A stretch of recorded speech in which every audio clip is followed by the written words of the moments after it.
Hello வணக்கம் சொல்லுங்க. Hello வணக்கங்க சார். எந்த ஊர்ல இருந்து பேசுறீங்க சார்? நான் செவ்வாப்பேட்டையிலிருந்து பேசுறேங்க. சொல்லுங்க ஐயா. என் பேரு சி நடராஜனுங்க.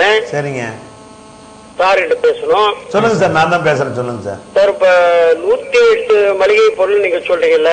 ஆமாங்க. நான் இடைத்தரகர்கள் இல்லாம டைரக்டா வாங்குறேன்னு நீங்க சொல்றீங்கல்ல? சரிங்க.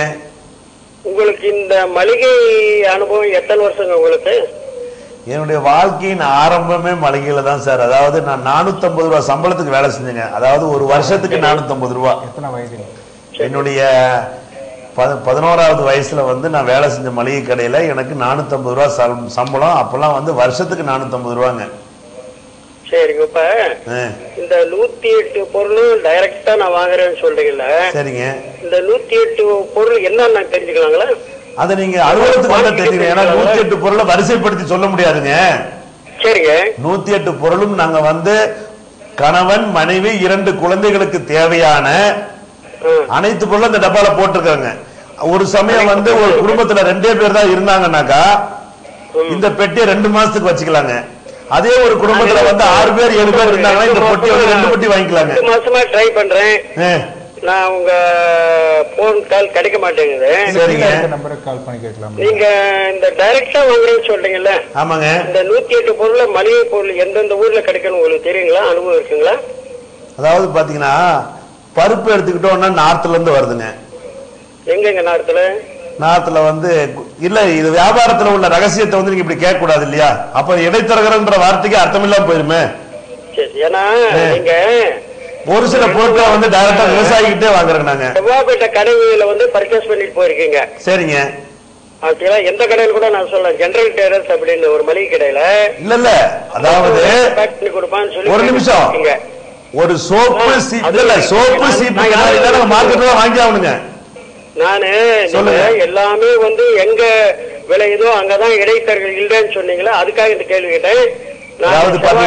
வணிகர் சங்க தலைவருங்க. சரிங்க. சேலம் செவ்வாய்ப்பேட்டை மளிகை அண்ட் ஷாப் சங்க தலைவர் தான் நான் பேசுறேன். ரொம்ப சந்தோஷங்க. ஆமா. ஏன்னா நீங்க வந்து எல்லாமே இடைத்தரகர்கள் இல்லாம வாங்குறேன்னு சொன்னீங்க. கண்டிப்பா 2 வாரத்துக்கு முன்னாடி உங்க கடைகளை பார்த்தேன். கார்ல வந்தீங்க, ஜெனரல் டேரஸ் போனீங்க, 51 ஐட்டம் பேக் பண்ணி கொடுயான்னு கேட்டீங்க. எல்லாமே எனக்கு தெரியும். அதாவது டைரக்டா 108 ஒரு நிமிஷம் எங்களையும் பேச விடுங்க. நீங்க கேள்வி மட்டும் கேட்டு பதில் சொல்ல விடுங்க. எங்களுக்கு நீங்க கேட்ட கேள்வி சரியான பதில் சொல்லணும் இல்லையா? பதில் சொல்லணும் இல்லீங்களா? நீங்க கேட்கிற கேள்விக்கு 108 பொருட்கள்ல என்னென்ன பொருட்கள் வந்து நேரடியாக கொள்முதல் பண்ணக்கூடிய சூழ்நிலை இருக்கின்றதோ அதையெல்லாம் அங்க பர்ச்சேஸ் பண்ணிக்குவோம். அதுல ஒரு சில பொருட்கள் முடியலன்றதுனால மார்க்கெட்ல வாங்கி கொடுத்தாகணும். அப்படிங்களா? ஆமாங்க. 51 பொருளுமே வேற மாநிலத்திலிருந்து வரதுதான் எந்தெந்த ஊர்ல இருந்து வரதுன்னு எனக்கு தெரியும். சரி சரிங்க. அது குவான்டிட்டி எவ்வளவு நான் தெரிஞ்சுக்கணும் இல்லையா? 101 பொருள்னா கண்டிப்பா கண்டிப்பா இல்ல இல்ல.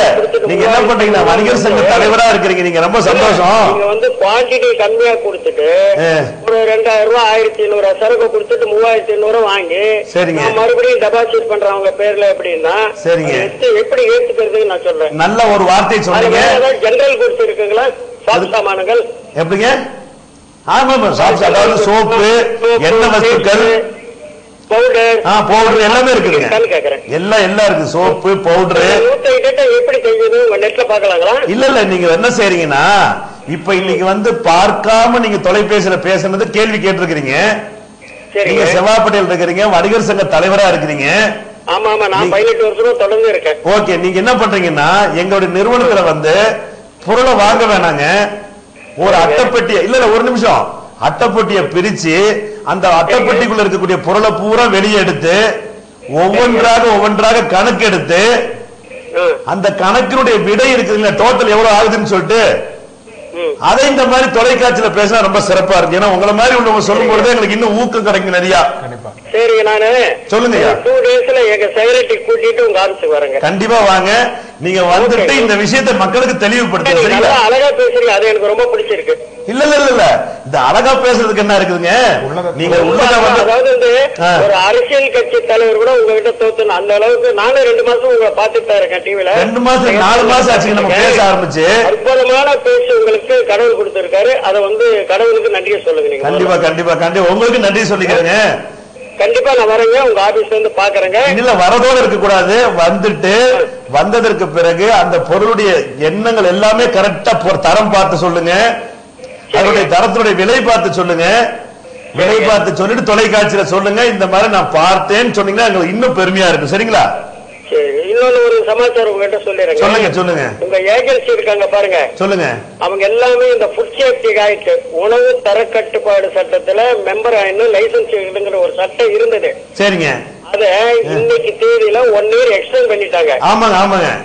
அதனால லைசன்ஸ் எடுக்கல, அதனால நீங்க விற்க கூடாதுன்னு யாராவது வந்தா கூட அந்த உணவு தர கட்டுப்பாடு சட்டத்தை அதிகாரிங்க வந்தா கூட சரிங்க இந்த 1 இயர் எக்ஸ்டெண்ட் பண்ணிட்டாங்கன்னு நீங்க சொல்லுங்க. நன்றிங்க, ரொம்ப நன்றி.